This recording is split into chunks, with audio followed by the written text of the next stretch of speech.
పాకిస్తాన్ ఆక్రమిత కాశ్మీర్లో ఏం జరుగుతుంది? ప్రస్తుతం అందరి దృష్టి ఆ పీఓకే మీదే పడింది. భారత్ పాకిస్తాన్ల మధ్య దశాబ్దాలుగా అపరిష్కృతంగా ఉన్న ఈ సమస్య తరచూ వార్తల్లోకి వస్తుంది. తాజాగా ఆక్రమిత కాశ్మీర్లో పాకిస్తాన్కు వ్యతిరేకంగా భారీ ఎత్తున నిరసనలు మొదలయ్యాయి. పాక్ ప్రభుత్వం తమ ప్రాంత వనరులను దోచుకుంటూ అభివృద్ధిని నిర్లక్ష్యం చేస్తుందంటూ అక్కడి ప్రజలు వీధుల్లోకి రావడంతో ఉద్రిక్తత వాతావరణం ఏర్పడింది. పాకిస్తాన్ దురాక్రమణతో స్వాధీనం చేసుకున్న పీఓకే ఎప్పటికైనా మనదేనని భారత ప్రభుత్వం తరచూ స్పష్టం చేస్తుంది. తాజా పరిణామాలతో ఆక్రమిత కాశ్మీర్ మీద మరోసారి దేశ ప్రజల దృష్టి పడింది. పాకిస్తాన్ ఆక్రమిత కశ్మీర్ మరోసారి ఉధృతంగా మారిపోయింది. పాక్ ప్రభుత్వానికి వ్యతిరేకంగా అవామీ యాక్షన్ కమిటీ పిలుపు మేరకు అక్కడి ప్రజలు భారీ ఆందోళనలు చేపట్టారు. గతంలో ఎన్నడూ లేనంతటి స్థాయిలో ఈ నిరసన ప్రదర్శనలు కొనసాగడంతో పాకిస్తాన్ పాలకులు ఉక్కిరిబిక్కిరవుతున్నారు. పీఓకేలో మౌలిక సంస్కరణలు తీసుకురావాలని తమ 38 డిమాండ్లను అమలు చేయాలంటూ షట్టర్ డౌన్ వీల్ జామ్ పేరుతో అవామీ యాక్షన్ కమిటీ సమ్మెకు పిలుపునిచ్చింది. ఇందులో ముఖ్యంగా పాకిస్తాన్లో నివసిస్తున్న కశ్మీరీ శరణార్థుల కోసం రిజర్వు చేయబడిన పీఓకే అసెంబ్లీలో 12 శాసనసభ స్థానాలను రద్దు చేయాలంటోంది. ఈ క్రమంలో ఆక్రమిత కశ్మీర్లోని పలు ప్రాంతాల్లో పౌరులు పాక్ ప్రభుత్వ బలవంతపు ఆక్రమణల నుంచి విముక్తి కల్పించాలని నినాదాలు చేస్తూ రోడ్లపైకి వచ్చారు. ఈ ఆందోళనలకు సంబంధించిన దృశ్యాలు సోషల్ మీడియాలో బయటకు వచ్చాయి. పాకిస్తాన్ ప్రభుత్వం తమ డిమాండ్ల విషయంలో చర్చలు జరపడానికి ముందుకు రావాలని అవామీ యాక్షన్ కమిటీ కోరుతుంది. ఆక్రమిత కశ్మీర్ ప్రజల నిరసనల నేపథ్యంలో పాక్ సర్కార్ అప్రమత్తమైంది. అక్కడికి పెద్ద ఎత్తున సైన్యాన్ని, పోలీసులను పంపింది. పంజాబ్ నుంచి వేల సంఖ్యలో పాక్ సైనికులు అక్కడికి చేరుకున్నారు. చెక్ పోస్టులు, ప్రధాన ప్రాంతాల్లో భారీ సంఖ్యలో మోహరించారు. ప్రభుత్వానికి వ్యతిరేకంగా నిరసనలు తీవ్రమవుతుండటంతో ఆందోళనకారులను చెదరగొట్టేందుకు ప్రయత్నించడంతో వారు మరింతగా రెచ్చిపోతున్నారు. ప్రభుత్వం ముందు జాగ్రత్తగా పీఓకే అంతటా ఇంటర్నెట్ సేవలను నిలిపివేసింది.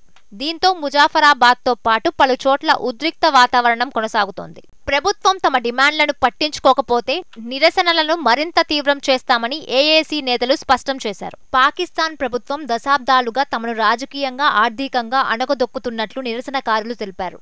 మా హక్కులు మాకు కల్పిస్తారా, ప్రజల ఆగ్రహాన్ని ఎదుర్కొంటారా అంటూ హెచ్చరించారు. 70 ఏళ్లకు పైగా పీఓకేలోని ప్రజలకు ప్రాథమిక హక్కులు కూడా కల్పించలేదని అవామీ కమిటీ నేత షౌకత్ నవాజ్ మీర్ ఆగ్రహం వ్యక్తం చేశారు. ఈ పోరాటంలో పాకిస్తాన్ ప్రభుత్వం నుంచి తనకు ఏమైనా జరిగితే తన అనుచరులు దీన్ని కొనసాగిస్తారని ప్రకటించారు. तो मेरे बाद अगर मेरे साथ कोई ऐसे नागवार हालात पैदा होते हैं तो उसके बाद जो है बाय प्रोटोकॉल जो है गौर अहमद कश्मीरी साहब जो है वो इस सेटअप को लीड करेंगे। और खुदा ना खास्ता अगर, क्योंकि हालात ऐसे हैं, कुछ भी हो सकता है, अगर गौर अहमद कश्मीरी साहब के साथ कोई प्रॉब्लम होती है तो उसके बाद जो हमारी सेकंड लाइन है उसके अंदर राजा सईद साहब जो मेरे साथ बैठे हैं, राजा सईद साहब उस प्लेटफॉर्म को लीड करेंगे। और जम्मू कश्मीर ज्वाइंट अवामी एक्शन कमेटी का जो भी प्रोटोकॉल बनेगा, जो भी बात करे, जो फैसला होगा जम्मू कश्मीर ज्वाइंट अवामी एक्शन कमेटी का, तो ताजरान के हवाले से फैसला गौर अहमद कश्मीरी साहब और राजा सईद साहब, उनके बाद राजा सईद अहमद जो है। 1947లో స్వాతంత్ర్యం ఇచ్చిన బ్రిటిష్ పాలకులు స్వదేశీ సంస్థానాలు భారత్ లేదా పాకిస్తాన్లో చేరే అవకాశం ఇచ్చారు. ఆ సమయంలో జమ్మూ కాశ్మీర్ పాలకుడు మహారాజా హరిసింగ్ ఎటూ తేల్చుకోలేక స్వతంత్ర రాజ్యంగా ఉండాలని కోరుకున్నారు. దీన్ని అవకాశంగా తీసుకున్న పాకిస్తాన్ తిరుగుబాటుదారుల ముసుగులో కశ్మీర్ మీదకు సైనికులను పంపింది. అప్రమత్తమైన హరిసింగ్ సహాయాన్ని అర్థించారు. అదే సమయంలో భారత్లో జమ్మూ కాశ్మీర్ను విలీనం చేసేందుకు అంగీకరిస్తూ పత్రాలపై సంతకం చేశారు. వెంటనే భారత ప్రభుత్వం రంగంలోకి దిగింది. ఈలోగా పాకిస్తాన్ సైన్యం జమ్మూ కాశ్మీర్లోని గిల్గిట్ బల్టిస్తాన్, మీర్పూర్, ముజాఫరాబాద్ ప్రాంతాలను ఆక్రమించింది. ఈ ప్రాంతాలనే పాకిస్తాన్ ఆక్రమిత కాశ్మీర్గా పిలుస్తారు.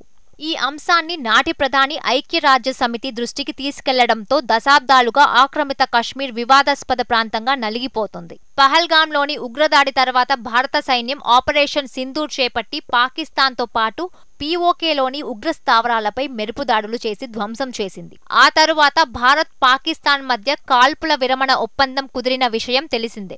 అయితే ఆపరేషన్ సింధూర్ ఇంకా ముగియలేదని భారత్ ప్రకటించింది. ఏళ్లుగా అపరిష్కృతంగా ఉన్న పీఓకేను సొంతం చేసుకోవాలనే అంశం కూడా తెరమీదకు వచ్చింది. ఆక్రమిత కశ్మీర్ను స్వాధీనం చేసుకుంటే మన దేశ సరిహద్దులకు భౌగోళికంగా ప్రయోజనకరంగా ఉంటుందనే వాదన ఉంది. పీఓకే ప్రాంతంలో అణుశక్తిని ఉత్పత్తి చేసేందుకు అవసరమైన యురేనియం నిల్వలు ఉన్నాయి. అలాగే నీలం, జీలం నదుల సహాయంతో జల విద్యుత్ను ఉత్పత్తి చేసేందుకు వీలుంటుంది. ఇక్కడి వనరులను ఉపయోగించి జమ్మూ కాశ్మీర్ను సస్యశ్యామలం చేసేందుకు అవకాశముంటుంది. పనిలో పనిగా ఉగ్రవాదాన్ని రూపుమాపేందుకు వీలుంటుంది. పాక్ ఆక్రమిత కశ్మీర్ ఏనాటికైనా భారత్దేనని కేంద్ర ప్రభుత్వం ఎప్పటి నుంచో చెప్తుంది. పీఓకే లేకుండా జమ్మూ కాశ్మీర్ అసంపూర్ణమని గతంలో కేంద్ర రక్షణ మంత్రి రాజ్నాథ్ సింగ్ వ్యాఖ్యానించారు. పాకిస్తాన్ను పీఓకే విదేశీ భూభాగం అవుతుంది తప్ప మరొకటి కాదన్నారు. అందుకే ఆ ప్రాంతంలో ఉగ్రవాదులను తయారు చేస్తుందని మండిపడ్డారు.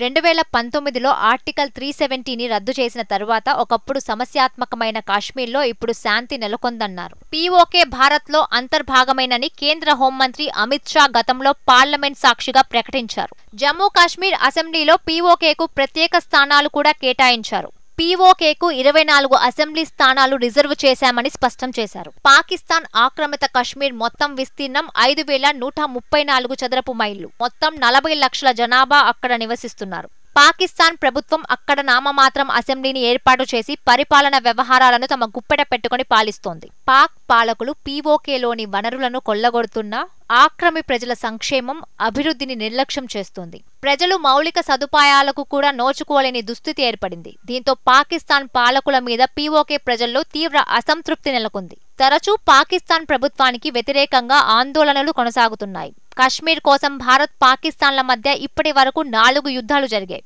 తరచూ సరిహద్దుల్లో ఘర్షణలు జరుగుతూనే ఉంటాయి. మరోవైపు జమ్మూ కాశ్మీర్లో ఉగ్రవాద కార్యకలాపాల కోసం పాకిస్తాన్ ప్రభుత్వం పీఓకేను వాడుకుంటుంది.